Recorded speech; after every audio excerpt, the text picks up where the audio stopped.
प्रवाशांचे 19 लाख रुपये हातोहात लांबविले। K25B6084 या VRL बसमधून बोरिवलीहून धारवाडकडे जात असलेल्या एका प्रवाशाची बॅग कापून त्यात 15 लाख रुपये काही अज्ञातांनी लांबवल्याची घटना मंगळवारी सकाळी उघडकीस आली।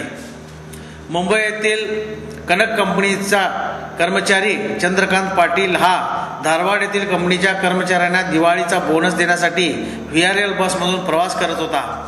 कोल्हापूर येथे 3 तरुण या बसमध्ये दाखल झाले आणि कोल्हापूर बेळगाव दरम्यान त्यांनी चंद्रकांतच्या बॅगेतील 15 लाख रुपये पळविले। चंद्रकांत हा झोपेत असल्यामुळे त्याला हा प्रकार लक्षात आला नाही। बस जेव्हा बेळगाव येथील रामदेव हॉटेलजवळ आली असता चंद्रकांतला आपल्या बॅगेतील पैसे चोरीला गेल्याचे समजून आले, तेव्हा त्याला घामच सुटला। त्याला काय करावे हे समजेनासे झाले। चंद्रकांत पाटील यांनी आपली व्यथा सांगताना, VRL बस होती, त्याच्यामध्ये आलो तर एक कोल्हापूरला 2 पोरं उतरले, म्हणजे तेच आहेत का ते माहीत नाही मला, पण 3 जण होते, तिघं त्यांनी काढलेत का कोणी काढलेत ते काय माहीत मला। मी इथं बघितलं रामदेव हॉटेल हो 15 लाख नाही, मी आमची कंपनी ना तिथं बोनस आणि सॅलरी। याबाबत महामार्ग पोलीस स्टेशनात गुन्हा नोंद झाला आहे। 15 लाख रुपयाची चोरी करून जणू चोरट्यांनी आपली दिवाळी साजरी केली आहे। पोलीस हुतात्मा दिन गांभीर्यात बेळगाव पोलीस खात्याच्या वतीने मंगळवारी दिनांक 21 ऑक्टोबर हा दिवस पोलीस हुतात्मा दिन मोठ्या गांभीर्याने साजरा केला। जिल्हा पोलीस परेड ग्राउंडवर या निमित्त एका कार्यक्रमाचे आयोजन करण्यात आले। प्रारंभी जिल्हा पोलीस प्रमुख रविकांते गौडा यांनी उपस्थितांचे स्वागत करून प्रास्ताविक केले। संपूर्ण देशात विविध कारणाने हुतात्मा झालेल्या पोलिसांना या दिवशी श्रद्धांजली वाहण्यात येते।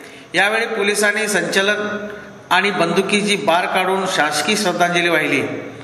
यावेळी महिला पोलिसांचे पथक सर्वांचे लक्ष वेधून घेतले होते।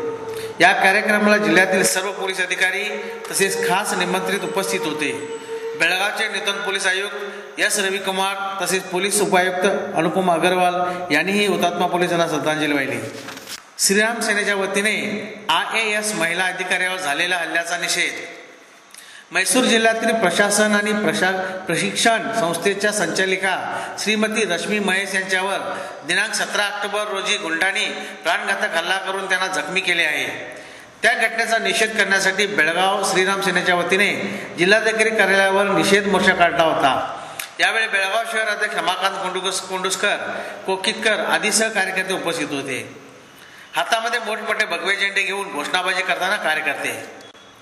श्रीमती रश्मी महेश या एक प्रामाणिक आणि कर्तव्यनिष्ठ तसेच भ्रष्टाचार बाहेर काढण्याचा IAS अधिकारी आहेत। त्याने अनेकांचा भ्रष्टाचार उघडकीस आणला आहे, म्हणूनच काही अधिकाऱ्यांनी गुंडांना हाताशी धरून त्यांच्यावर हल्ला केला आहे।